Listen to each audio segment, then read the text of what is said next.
Good. That is set up. So I'm going to read to you Ezekiel 34, 17 to 19. And it says this: "As for you, my flock, this is what the sovereign Lord says.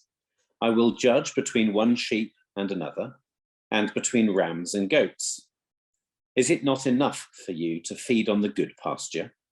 Must you also trample the rest of the pasture with your feet?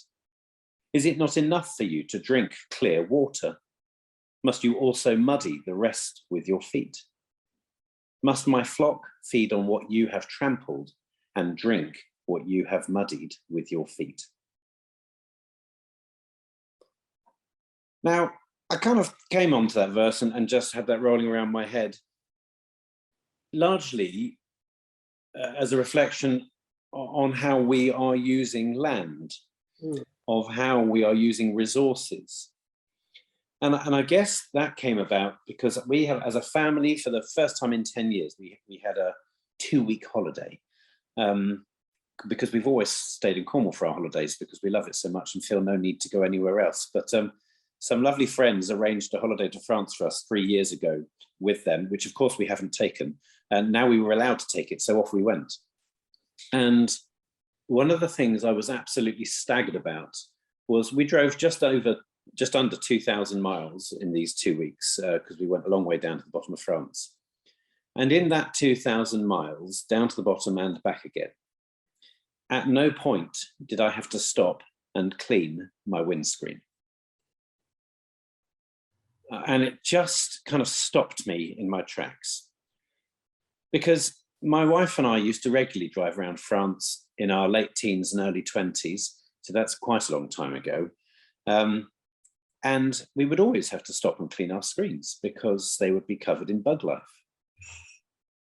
And as we drove, we were aware of the states of streams and rivers and the color of them. We were aware of the use of pesticide and of fertilizer.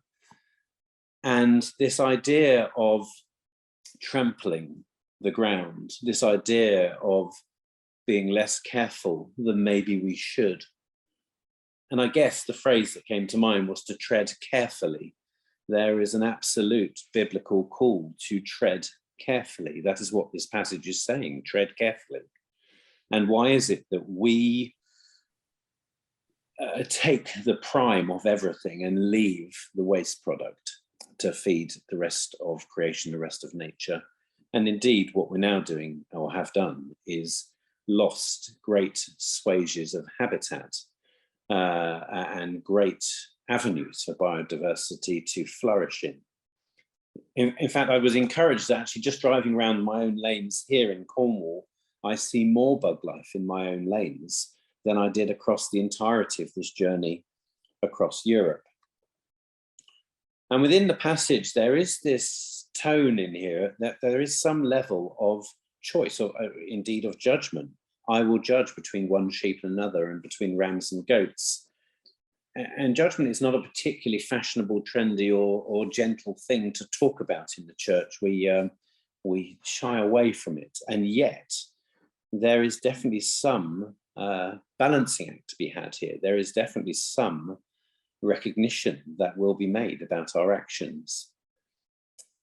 And I just wondered how we might tread carefully in our lives, about how we might encourage others to tread carefully and to use the resources in front of us without reducing the quality of the other resource around us. And to this end, the church that we're a part of in Launceston is largely made up of farming communities and farming families. And I've been having a great long-running conversation with one of the farmers, and he has adopted an experiment as a result of these conversations, that they've turned over a section of their farm which they're going to farm on old principle. So they're going to leave the edges of their crops, they're going to leave their hedgerows, they're going to change just one section. They feel particularly challenged by this biblical call to tread carefully. And they're going to see what happens over the coming seasons to that parcel of land versus the other parcel of land. And so I'm excited and encouraged to wonder what might come from that. And I suspect it will take time, because it's going to take as much time as we've used land in different ways to be restored. So I just wonder from that passage if there's anything else that you hear, anything else from that. We've often referred to that question of creation tide, listening to the voice of creation. I wonder what else anybody else wants to share into the room. Feel free. Hands up helps me, if that's okay. Wendy Barrett. Yeah, just responding to your last comments about the farmer, and it's another book, I'm afraid, but it's called Healing the Land, and it's by Jake Fiennes. Yeah. I don't know, have you come across it? I have, yes. Anyway, yeah. That sort of resonates very strongly with what your farmer friend is doing, and it's a useful book if you're having conversations with farmers at all, to have that in the background, really. Great, thank you. Okay, thank you. That's a really good good reminder. Yeah. I'm just going to come into the chat here because there's a couple of things here. George has shared with us a resource, 9 Ways of Living Gently on the Earth. And we'll make sure we include that link into the newsletter that will come out next week. And also, Duncan is talking about the theology of land, and on his patch, just sharing some teaching of the theology of land and encouraging others to think more deeply and fully on that side of things. Fabulous. Anybody else want to add anything to our reflection there? So we've shared a lot, we've reflected together. Let's pray. And I know we normally start off with our prayer. We remember the goodness of God, but we're going to do that now as a kind of a response react to all that we've shared. So let me just bring that up so that, in fact, I can probably screen share that, and then we can all join in with it. So give me 2 moments.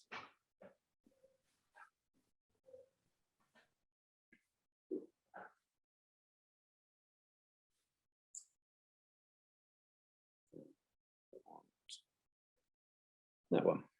So hopefully you can all see that. So let's pray together. And in fact, let's read the whole thing together as a prayer. Creator God, in bright light and dull darkness, in the energy of each day and the rest that comes with night, we remember the goodness of God. In the heavens high above our heads, in waters that run deep around the world, we remember the goodness of God. In solid land, flowing seas, in vivid flowers and fruit-laden trees, we remember the goodness of God.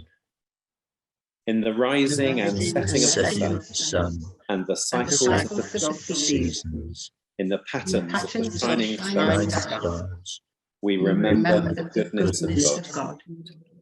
In oceans teeming with fish, in skies filled with birds, we remember the goodness of God.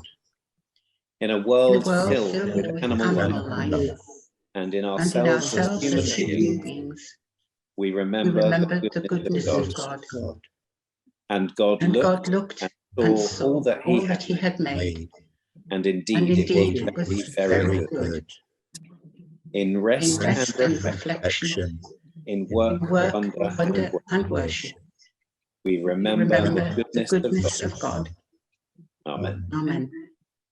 It's really lovely to be with you today. This is definitely one of the highlights of my job, actually, and something I don't get to do often enough, to sit with a group of people like yourselves who, as Ben has just said, you are doing so much that's really inspiring, even where it might feel like small actions, they all really add up. So thank you for having me. I was also just listening to all the, the things that you've been doing over the summer. So just to give you some brief context, I live in southwest London in Hampton, so really very different from Cornwall. But I spent my summer holidays in Pembrokeshire this year. I grew up in Swansea in South Wales, so I'm very much a woman that loves the sea and the coast. The last few years, actually, we've been in Cornwall. So also listening to some of the names that you're mentioning, we've holidayed outside St Austell for a few years, been down as far as Gweek to the Seal Sanctuary, if any of you know that. But yes, there's some familiar names of places, though I am not familiar with your churches. So it's really lovely getting some insight. Ben asked me to talk this morning about what difference Eco-Church Creation Care is making. It's absolutely the right question.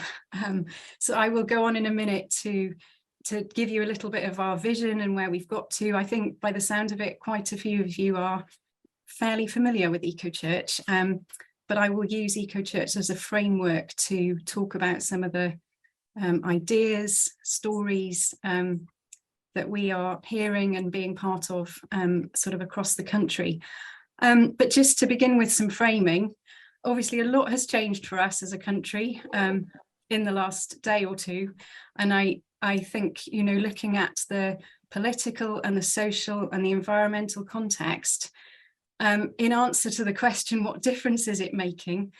We might be forgiven for thinking, well, not enough. I hear Ben's illustration about lack of insects on the windscreen, the searing temperatures that we've had in our own country, the floods in Pakistan.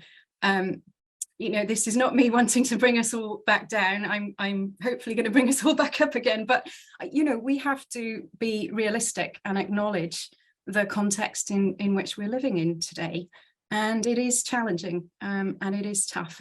And it has made us think even more at A Rocha UK, wow, we need to go faster, we need to move deeper.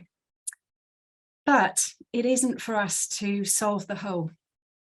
And I think these actions that we take in our own lives, in our own churches, they are all part of that bigger whole with God that hopefully is transforming our own local environments, having national impact, potentially being part of a bigger movement globally, which I'll touch on a little bit shortly.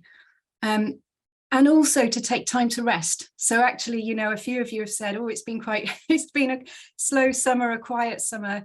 For myself, that's been a real reminder for me of just how critical it is to take time to rest, because the ceaseless activity is kind of what's got us to where we are in the first place.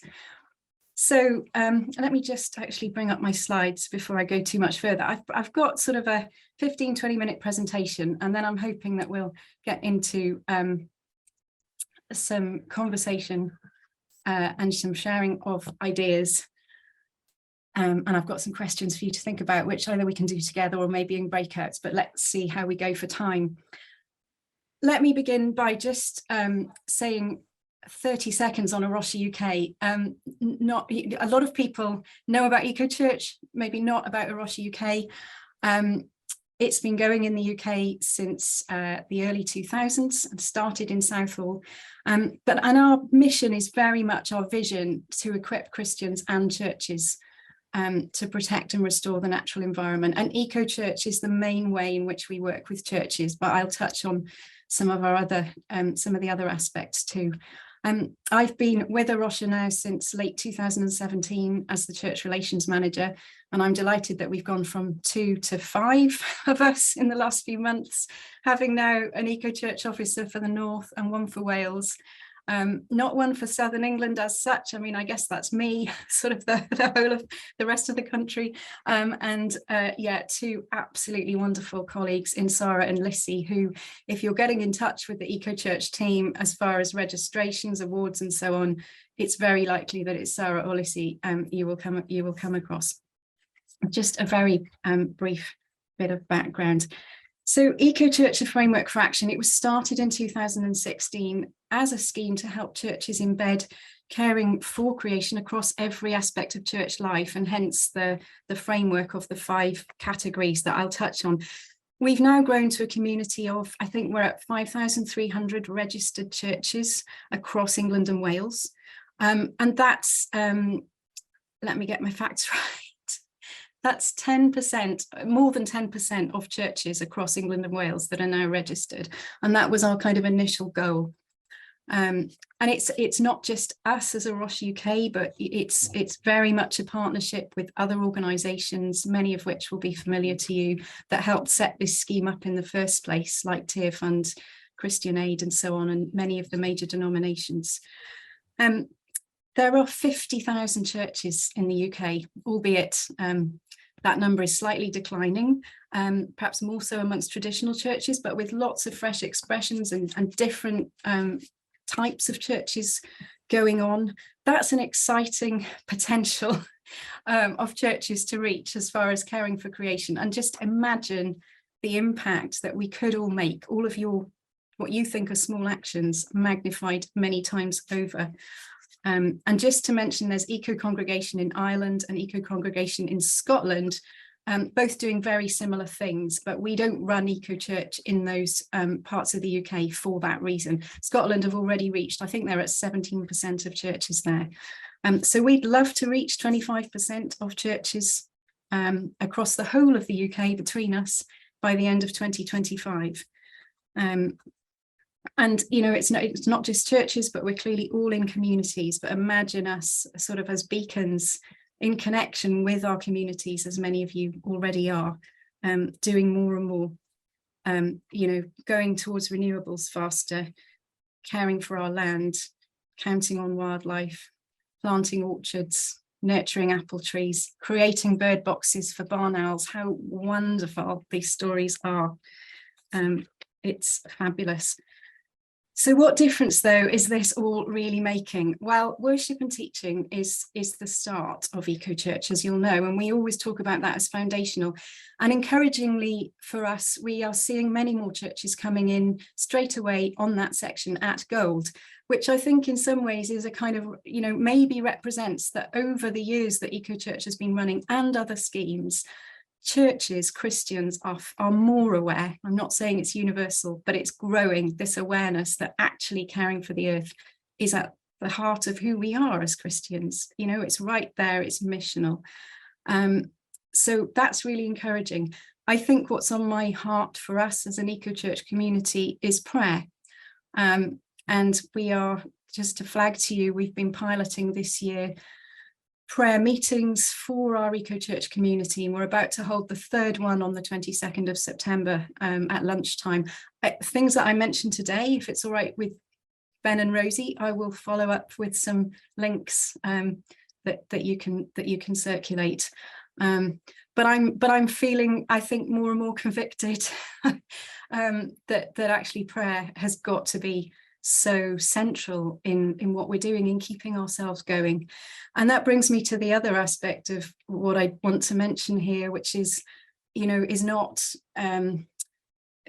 sort of obviously in the Eco Church framework today, but this whole area of pastoral care and the role that I think we can play in our churches when people are feeling a sense of grief for what we have lost. You know, when I was down in Swansea and at the end of the Gower Peninsula, which was the first area of outstanding natural beauty in the UK, I too could see evidence of the sewage outflows that a few people have mentioned, you know, and it produces that sense of grief, anger, you know, lots of emotions. And I think, you know, there are other people in our communities that are experiencing this, and especially young people. You know, there is research that's very clear on that. So some of the things that we want to do more of, actually, I'm not sure that I can say, you know, we're having a massive impact here, but I can see it as a really, as an area for the church to meet, because we, you know, we help people through grief and lament and times of lament and so on. but pastoral care in this area. We did a webinar a couple of months ago with a wonderful young woman called Jo Musker-Sherwood, who set up Hope for the Future, which is a campaigning organisation to help people engage with their MPs. And Jo, you know, talks very openly about actually reaching burnout in this whole field of the environment, and it just being too overwhelming, and looking at, you know, what impact actually are we having. Now she's really developing a way of nurturing, helping people who are leading in this area, but any of us working in this area, to support ourselves and you know, to be aware. We had a climate, grief and pastoral care webinar last year with Lucy Winkett from St James's Piccadilly. Lucy speaks a lot on Radio 4 and so on. And there is a course coming up called Deep Waters, I think pioneered by Green Christian. I think starting off again this September to really help churches in this area. So yeah, less to the question of what difference is this making today. I think this is an area where we could be making a difference more and more, and especially with young people. I'm going to come on to buildings. Just check, sorry, where am I in my stuff? There we go. Missed a slide. So buildings, there's been lots of mention of buildings already today. I know, you know, some of us worship in beautiful buildings that are nevertheless difficult and expensive to heat and light, beautiful airy places, lovely spaces, grade 1, grade 2 listed, all the challenges that go with them, gas-fired boilers, insulation, the lot. It's a challenge. There is growing expertise, thankfully, in this area. The Church of England Environment Programme, Catherine Ross at Church House runs, you know, a wonderful series of webinars on the practical things that we can do with experts. So let me put my hand up and say I'm not a buildings expert, but I do just want to say, you know, there's so much we can do, even the simple things like giving people a mug instead of a disposable cup. From a hospitality perspective. The church here with the sort of marquee in it is Christ Church in Toxteth Park in Liverpool, and they decided that they would meet in a marquee in their church. So when they have their services, instead of heating and lighting the whole space and having to have the heating on 24 hours beforehand or whatever it is to come up to that ambient temperature, they meet in that space. And I think they have another marquee for their children's work. That's what, you know, a very creative way around it. And then, yes, they've got those background checks to ensure that the overall fabric of the building is being maintained. Salisbury Cathedral is the other picture here. You may think, well, they're Salisbury, of course they would be able to get to solar panels. Actually, it was really hard work for them. They had to go through all the faculty permission. They did this during lockdown. So yeah, some of their electricity, I can't remember the percentage, but is now coming from solar panels. But yes, there are trade-offs to be made in terms of cost and so on, and some difficult decisions. And I think from the net zero work that they've done on the route map, you know, for many churches, it won't be cost effective to go down the renewables route, but it is doing the good things that have been mentioned, insulation, changing out lighting and so on, and doing what we can. I think the other thing I want to say around buildings, so I mean, the uses that people are making of their buildings that are helping their communities from a sustainability perspective. So we've got churches running recycling hubs. This is, I mean, yeah, what we think of recycling and how much really goes on. It's a complex area, but there are lots of things that can't be recycled curbside. So a lot of churches are doing that, offering a drop-off place and then themselves distributing, whether it's glasses, stamps, crisp packets, you know, all sorts of things. Setting up repair cafes. So more and more we need to move towards a circular economy where stuff doesn't get thrown away, but it gets repaired. And again, very complex area. You know, it depends on manufacturers making products that can be the parts of which can be replaced rather than having to throw away a whole dishwasher because, you know, anyway. But repair, you know, it's coming back. Gosh, the repair cafe on television, not that I watch it regularly, but you know, if are there people in your community who have those skills that can do things or make things. The bird boxes is a lovely idea as well. Churches becoming refill larders. So there's a church in Balham that have set themselves up as a refill larder. You might be seeing these sort of pop up in your towns. There's one a couple of miles from me, run as a business, but where you can go and refill all your sort of products from shower gel to washing up liquid, and then not having to be throwing away plastic bottles and so on.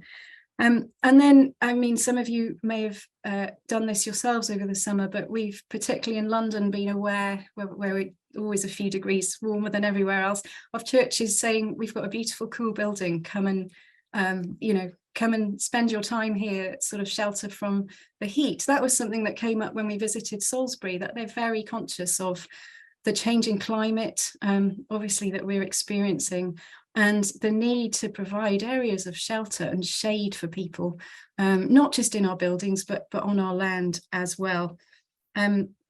And I think too, this winter, we'll touch on the whole energy crisis, but we're also aware, my own church included, of churches thinking, well, okay, energy costs are obviously going to affect us in our churches too, but there is potentially a service we can provide to people that can't afford to heat their own homes, to come in and have a warm space, maybe a warm meal. And that leads me on to food. Churches, again, examples of churches running pay-as-you-go cafes, working with local farmers and supermarkets and so on to collect maybe food that's gone out of date but is perfectly edible, to run those sorts of services for people. And then just to touch again on net zero. So yes, there is a route map.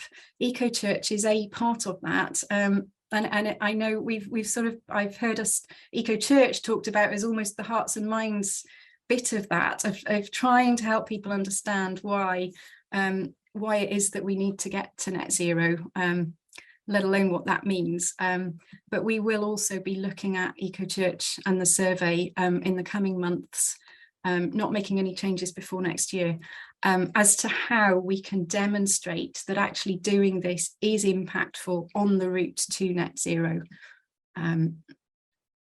Yeah, and I can share anecdotes. We know that there are churches going down renewables, but I can't today say X percentage of our churches, have done this. But I think we are growing as a movement towards renewables, reducing the impact of our buildings, and our schools, obviously, and so on. And land is not in the scope of the route map, and I understand, but there is much that we can do on our land that will also potentially reduce our overall carbon footprint. On that, actually, let me move on to land. So in A Rocha UK, I mean, this is one of, I mentioned the 25% of churches, but we also want to see at least 75,000 acres of land owned by churches and Christian organisations and individuals, including farmers, to be managed for nature. So the sorts of things that you were talking about, was it you, Ben, of the farmer that you've been connecting with? But we are, through our conservation team and that programme, working with Partners in Action across the country. So these are the likes of Lee Abbey in Devon, retreat centres, conference centres, some churches that have it, some cathedrals that want to become partners. But actually there's a real role for us to play on our parish land as well, and on our diocesan land. So yeah, 75,000 acres it's a pretty big goal, but actually we're having a discussion at the moment that we'd like to go for real depth on this. Even if we don't reach the acreage, this is absolutely about land transformation, trying to bring back the insects that we have so evidently lost. So yeah, great opportunities on land for partnerships, whether it's with Wildlife Trust, some of you have mentioned Caring for God's Acre, Living Churchyards Project, councils, other churches, and so on. I was at St Lawrence's in Hungerford a couple of months back for a conference, and what they've decided to sort of make, I mean, really a campaign for them. The vicar has written on their website, God's original design for our world was a garden, the Garden of Eden. At the end of time, it will be restored. And since we're on God's team, we want to play our part in restoring it. They've been partnering with the Woodland Trust for 3 or 4 years. And they have planted thousands of trees to date, including across Hungerford Primary School. And the vicar, I mean, he is evangelical about planting trees, to the extent that if he sees a landowner in the village, you know, in their van, he'll sort of go and say, "Can we come and plant some trees for you?" So yeah, look, that, you know, that's another whole area where we are looking after not only our own land, but perhaps through our resources as a church, also helping others to do the same. In this instance, Woodland Trust are providing the trees, so it's the labour, if you like, that the church is providing. In June, we held a week-long Churches Count on Nature with Caring for God's Acre, the Church of England and the Church in Wales. I think a few of you have referred to wildlife counts, looking after your graveyards and so on. And this is a beautiful initiative, I think. Love Your Burial Ground has been running for quite some years through Caring for God's Acre. This is about all churches, whether it's a burial ground or, you know, a small patch, to look at what's on their doorstep. And it is, yeah, so this photograph was taken by a lovely young woman called Emily Best, and she's a zoologist. But what they did through her church team was to welcome hundreds of school children to their church grounds.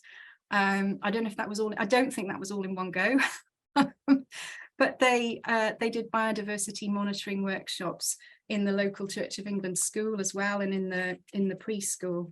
And about 230 children took part in that. And I'm now just embarrassed to say I have forgotten the name of this moth. So if anybody knows it, Ben's laughing, please feel free to shout it out. I'm not the conservation specialist in our team. Anyway, just, it's a stunning moth. Just enjoy it for another 2 seconds. But the idea of this Churches Count on Nature, and of any count really, is to help us understand just the preciousness of what we have on our church land. And if we are in churches that are hundreds of years old, you know, that land is often really rich in biodiversity, and bird species, plants, insects, butterflies, moths, and so on. Coming on to a different aspect of using our land, we're also seeing, just keep a time check on myself, goodness, we're also seeing many churches beginning to grow food for their community. And Hazelnut Community Farm, I visited a couple of months ago, they got their Gold Award. The whole premise of Hazelnut Community Farm as a church in Bristol, and Reverend John White's vision for it, is that it would have at its core a church rooted in nature, a sacred space that engaged deeply with the climate emergency. And 3 years on, this is becoming a reality for them. It's a church without walls. They literally don't have walls. They are currently meeting in 2 locations, one of which is at the back of a Methodist church. The church itself is going to be sold off soon. So, you know, they're in the process of trying to secure that. But as far as the vision, they have, they meet throughout the week. They have vegetable and flower beds and a peace garden. And they care for this flourishing garden as part of being church. They do have a communion table. They do have prayers. They do have a sort of Sunday service. There is somewhere they can meet when the weather is really inclement, but they you know, they're pretty committed to being outdoors, and they give away what they grow. And John is a larger than life visionary. They have this idea of the big harvest, which is sort of live right now, but they've been promoting this over the last few months. of churches around the country growing food and giving it away as part of harvest as a spiritual exercise, but also a very practical way of helping people in their communities. I'm just about of the, we seem to have gone to harvests recently where we have stacked tinned food. I still just about remember as a primary school kid seeing beautiful sheafs of woven sheafs of bread as a harvest offering, and fresh food coming to the altar. And I think this is part of that vision. And, you know, imagine food banks. Wow, I wish we didn't have to have food banks, but food banks that could be providing food that's been grown from the church. Start small. You know, this is it doesn't have to go from 0 to feeding the whole community, but just doing little bits that we can with the space that we have. Let me try and move on quickly.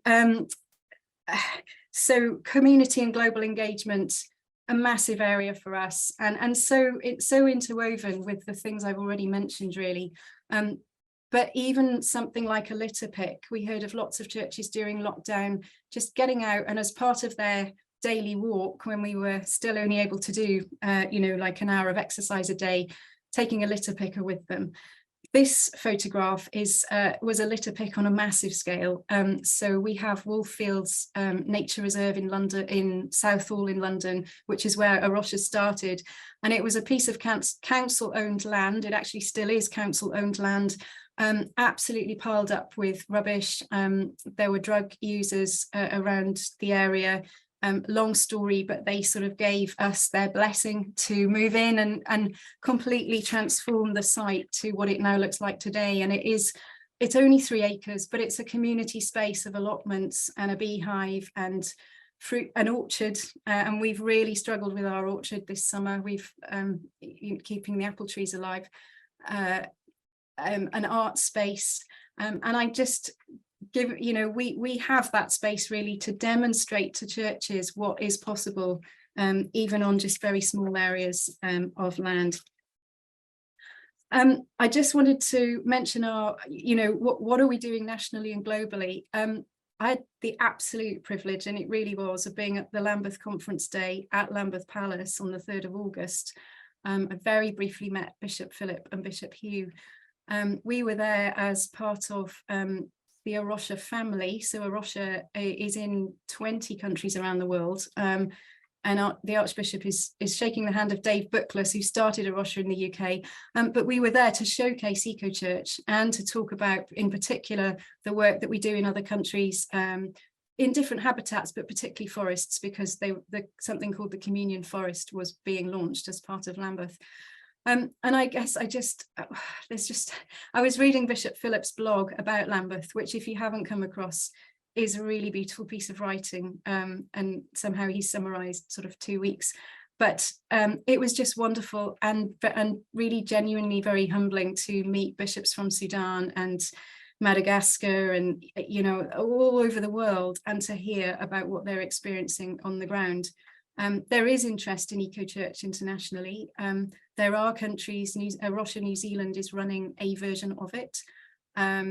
So we are, sort of trying to develop how we might launch a framework that can be used elsewhere. But as far as us in our churches having national and international impact, some of you may have been involved in Climate Sunday last year ahead of COP26. And churches, thousands of churches, held a Climate Sunday, committed to take action and to move forwards on climate change through EcoChurch, through whatever it might be, and are still doing so now, campaigning on loss and damage and reparation. I've way gone over my time. Can I just flag to you as Lifestyle, our World Christian programme, and mention campaigning in particular?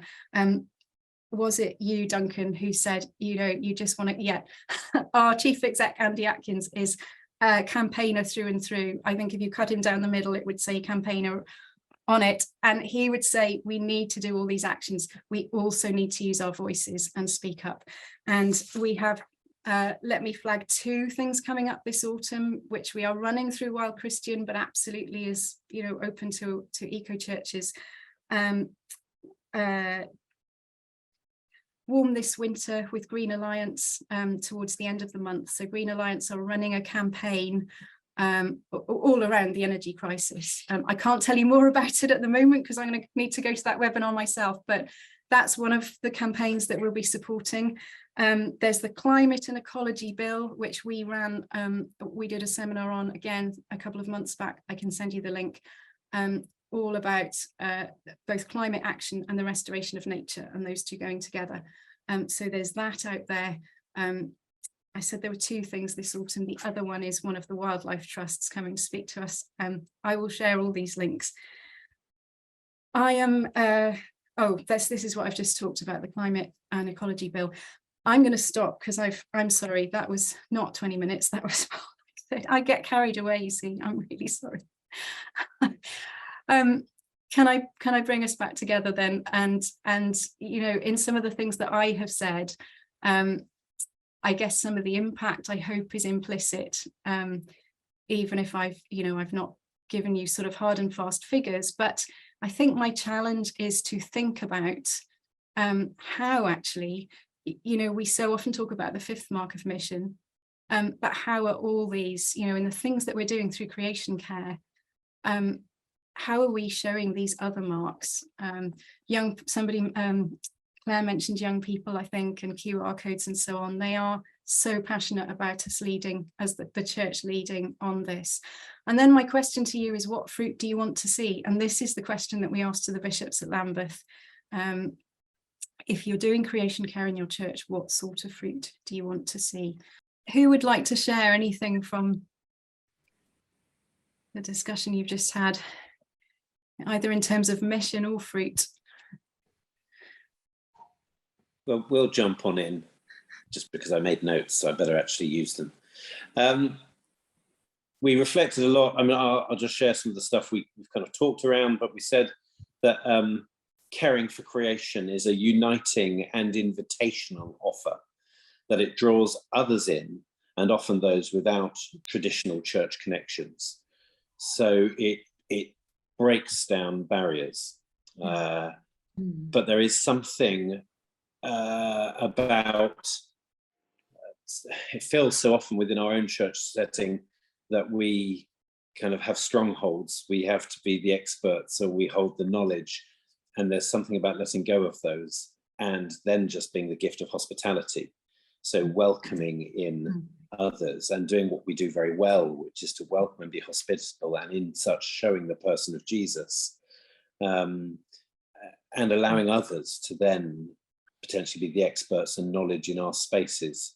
I shared a great story from, and I think it's one of the Tear Fund stories actually, but it's from a church, I can't remember if it's Birmingham or Bradford, but they offered their church space to Extinction Rebellion to hold their meetings in, because no one would have them. And the fruit that came from that, and the fact that the church said, come, was a really powerful thing, and it drew them into so much more multi-agency work and partnership in their community. So there's something about allowing others to be experts, but we offer space, and then together learning. And we also reflected on the fruit that we want to see. I think we were in awe and wowed by Maggie's 11 and 9-year-olds coming to join the mix, and that many of us, you know, yearn to see young families and children in our churches again, and that they were coming as experts to teach us and share with us. So just, that's wonderful fruit. We'd like to see more of that. Yes, within our group, Ben, we were just discussing the importance of bringing children into it. It does make such a huge difference. Yeah. Didn't you just saying about Extinction Rebellion? I think we were in Truro Cathedral recently, and they had a Extinction Rebellion at a stand. Yes, they did. Yes. Yes, because that was the day we joined Cornwall Wildlife Trust. Oh, great. Yeah, and the children thing, I think, you know, to have, one of my hopes is that we might in time be able to have young people represented, or at least challenging our church PCCs. So coming to our church PCCs and saying, why haven't you taken this action yet? Or indeed, what are the stoppages? What are the things that don't make this work? Because this is my future you're talking about. Yes. So I would love to see young people actually coming and speaking to these agenda items on PCCs and saying, come on, we can do this and we'd like to be involved. Gosh, that will be the day. Yes. Coming, Maggie. I've been delighted to, sorry, yeah. I've been delighted to see one of the young people from my previous church become part of Young Christian Climate Network, YCCN. So they did a pilgrimage. I think it probably started down near you last year, all the way up to Glasgow. They're an encouraging group of people, inspiring group of people. Thanks, Ben. Anybody else want to share what's come up? Julia. To involve the whole church community, not just Creation Care Champions, involve the whole church community, and through that out into the wider community, which particularly, for example, in Ludgevon, we have a lot of people from the farmers and farming community and other organisations involved in the church who we can get the involvement through that way. And of course, the church isn't alone, but you've got other groups such as the local WI, who at the same time are also trying to spread the word and get broader involvement, and to say we and those other groups and sort of come together and involve as many people and as much of the community as we possibly can in that way. The point where what difference is the Eco Church making? In our own church, I think the main difference that Eco Church is making us realise that we don't have to be able to be big hitters. We don't have to be able to put panels on the roof of our lovely church, or all that sort of thing, in order to make a difference, but that all the small things that we're doing and that we're committed to as a community group, that makes a difference too. We don't just have, so we're not, we thought, you get the feeling that, well, we had the feeling that unless you can be a big hitter, that you can't make a difference. But with the benefit of numbers and doing lots of little things, then that makes a difference too. The end.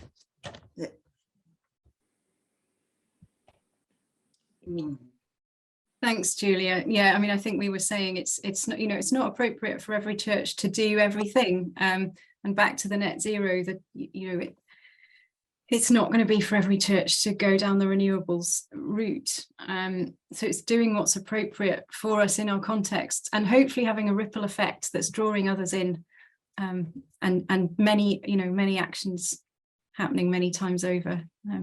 Yeah, it's really encouraging. Thank you. Can I just mention, thanks very much, Helen. And Helen, thank you very much for your inspirational talk. I think it's been really brilliant. One of the things you mentioned in the talk was Deep Waters.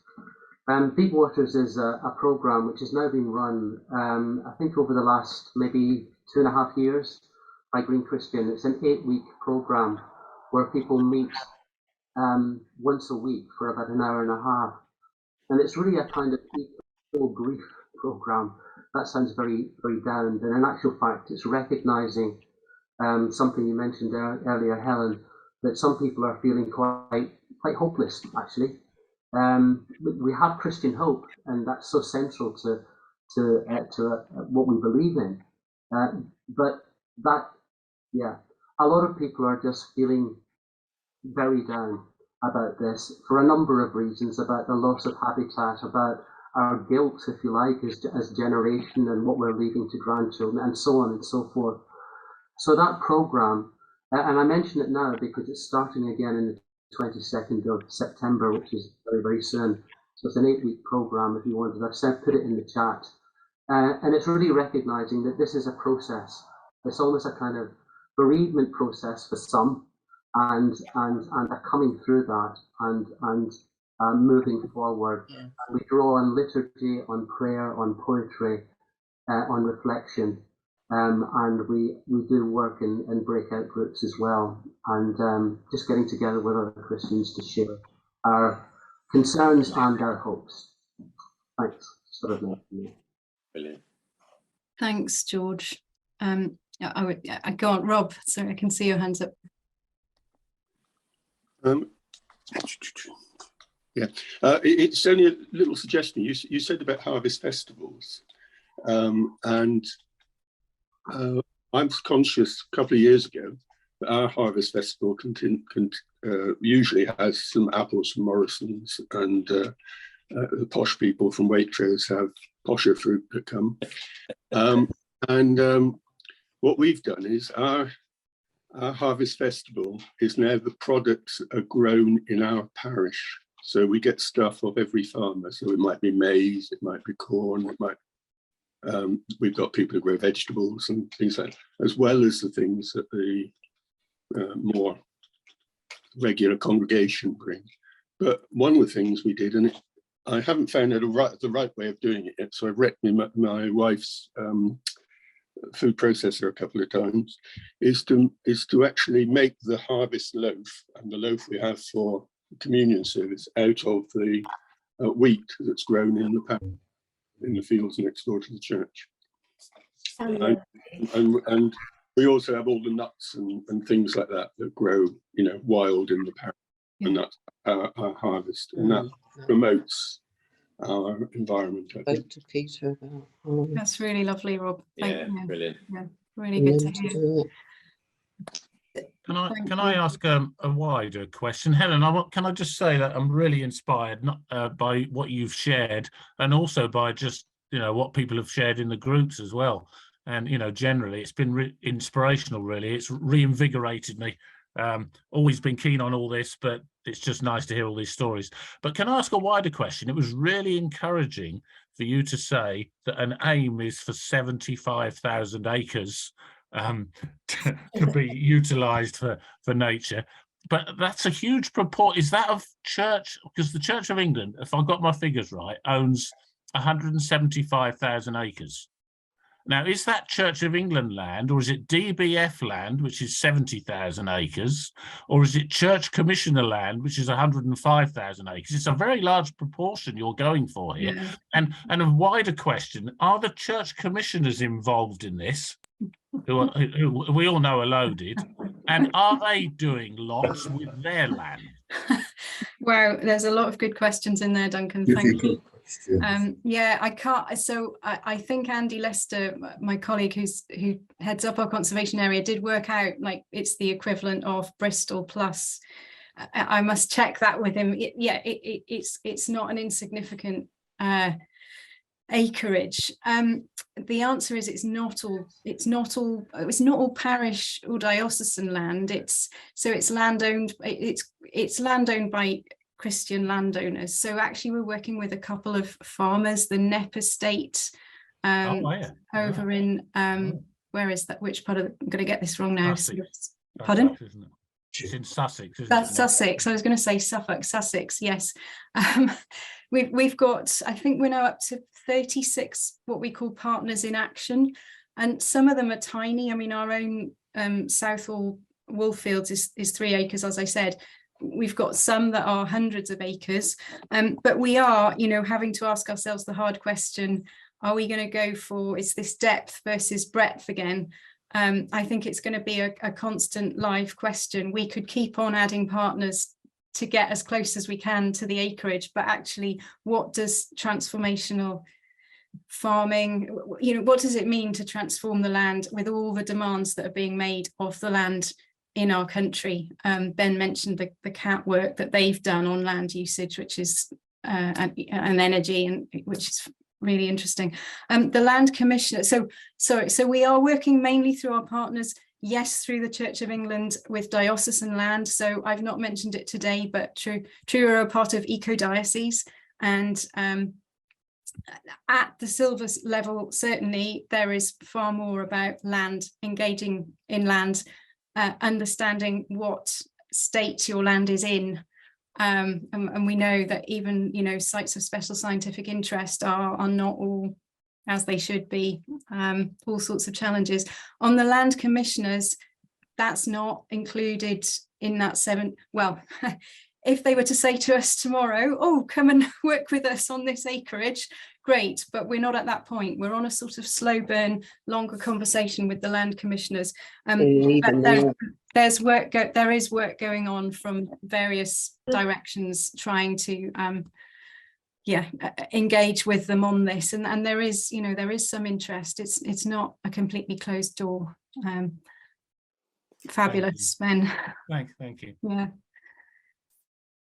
Can I just go back to George very briefly? Thank you, George, for saying more about deep waters, and also for pulling out, you know, how you're working using things like poetry. And I'm aware of churches, St James's Piccadilly is one, but other local churches, I think Hazelnut have got churches involved in this, using the arts in really creative. Well, art is creative, but you know, whether it's photography or whatever. I remember seeing an exhibition years ago that my church hosted called the Forgiveness Project, and actually it was about stories of reconciliation, you know, between people in Northern Ireland, people in areas of conflict around the world, and somehow this is about reconciliation with the natural world. You know, we should be intimately interconnected with it. Actually, we are, because if it doesn't survive, neither do we. But so I think the arts can help us to really have some of these conversations. Yeah, but I'm going to do a little plug here, if it's okay. I'm going to be one of the artists who's involved in a climate crisis art painting sculpture exhibition, which is going to be on St Ives in the Crypt Gallery from the 5th to the 11th of November. I'll send a link to Ben. And so we're going to be putting together some of our artwork, which is really depicting our feelings about what's going on. Some of the artists are much more creative than I am, but I think there's about 10 of us who are going to... You can upload all this. Sorry, say that again? Did someone say something? Sorry, didn't catch that. Anyway, yeah, so it's just a little plug there, and I shall put something in the chat, I think. Thank you. Yeah, we'll share it through the newsletter. Okay. So if you send it to Rosie, we'll make sure it comes out next week, all the updates as well. Dave, you've had your hand up patiently for a while. We've got about 10 minutes left on our chat, just so we know, but David.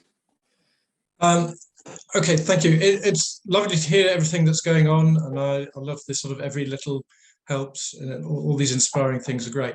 But can I just, thinking about what fruit do you want to see and what difference is Eco Church making? One difference I'd love to see is from Eco Church or independently as well, is churches actually reaching net zero, responding to the CV challenge. You said renewables might not be for everybody, but we have got this net zero challenge to rise to. And it strikes me as the gold award implies perfection. And I feel uncomfortable with a gold award being awarded if we haven't got to net zero. It feels like a contradiction to me. I do understand that the awards might be changing. Can you comment on that? Yeah, thanks, David. There's a couple of things there. Firstly, when I say renewables isn't for everyone, I think every church can switch to renewable electricity, gas through provider. Perhaps generating our own renewables is not for everybody. Okay. And it's a scale thing. It's the biggest churches that will have the biggest footprint from their buildings and usage and so on. When the survey was originally designed, net zero wasn't. It was probably a concept somewhere, but it wasn't in our. We weren't thinking. We want to get everybody towards as low a carbon footprint as possible. So I think we do want to look carefully at how can it best serve us to help churches get to net zero. I think as far as gold, we've got 29 gold awarded churches now across England and Wales. And they're still only they're not at perfection, not at all. They've made great strides. Many of them say, this is us getting going now. Now we've got the sort of the rest of our journey. They're all doing things in their own context and in very unique ways. I think and some they're not at net zero. Some of them are probably very close, and they've made massive reductions in their footprint.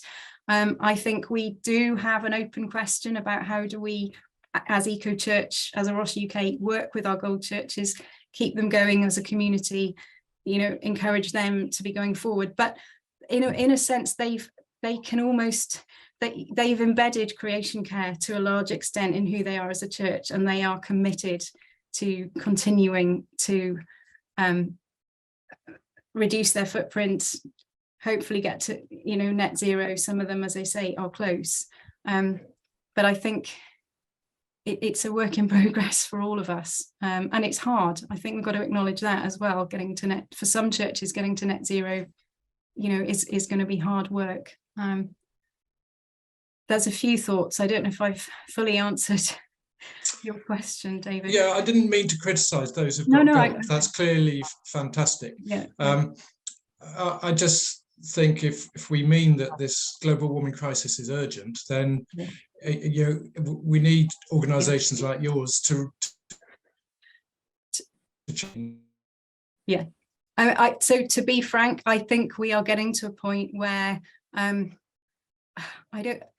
raising the bar is maybe the wrong way of putting it, but the survey has been the survey for 5, 6, 7 years. There are many more things that churches can do outside of the survey. It's there to act as a framework to hopefully inspire people to do a lot more. But I think we will come back to it and look at the impact, and try and make sure that what we're encouraging churches to do is as impactful as possible, and to stretch us all. The urgency is increasing all the time. It's there. It's all around us all the time. I'm not pretending for a minute that it's not really urgent. But we want to try and move the majority as well. That the golds, if you like, they've got the impetus. What did I say? We were at over 5,000 churches. There's another 45,000. Some of many of which will be doing things for sure. They're not doing it through Eco Church, but our vision is that every church would be really embracing caring for creation as part of who they are as church. That it's as natural as social as who would have thought think of a church that isn't involved in some way in caring for the poor. It's that a church that isn't about social justice. Yeah. We need to be bringing climate justice, environmental justice into our everyday mission. Thank you. And I think that's it, absolutely. The language of creation justice. This is a justice issue. We don't always feel that on our own doorstep, but those Sudanese bishops and the bishops of the various island nations that are slowly going underwater absolutely see it as a justice issue. Yeah. So it's a good place for us to land within that our role here is in what Jesus' words were constantly, which were about justice. Before we finally end, I just want to share a couple of things with you just so you know you've got them in the diary. They will come out next week, but there are 3 events coming up on the 11th of September, which is a Sunday. The churches together in Cornwall are holding a beach explore worship service at Portreath Beach. So that's from 2 till 4 at Portreath Beach on the 11th of September. If it's raining, they're meeting in Portreath Church. That on the 2nd of October at 2 p.m, we have our Diocesan Environment Service at Truro Cathedral. And we'd love to gather as many of us together as we can for that and share in the successes and the trials and challenges of this work. And then on the 8th of October, we are having Ellie Sheard is leading us in a creation care pilgrimage. It's on the Saturday, and we're going from Cubert down to Holywell and sharing in a communion on the beach there and there'll be various points that you can join that, but Ellie will be publishing times and information on that very shortly. But those are 3 dates just of things that are happening that you can join in with. We'll make sure all of those are included in the chat, and any other information from today that we've touched on, books, links, etc., will all go into our newsletter, which will come out next week. And Helen has offered us some other resources that will come into that too, as has George. So friends, thank you. It is always so encouraging to spend this time together and just to be uplifted at the work that is going on around us. Thank you for your enthusiasm and your willingness to give to this, this restoration. I love that vicar who says, you know, Helen shared it, that if when Earth will be restored, so surely we should be engaged in this now. It's that beautiful work of actually being involved with God the Creator. So let's leave it there. I'm just going to have a moment of quiet and think about stuff that you've heard and that has settled on your heart, and we'll just say a thank you together. So let's just have a moment of quiet.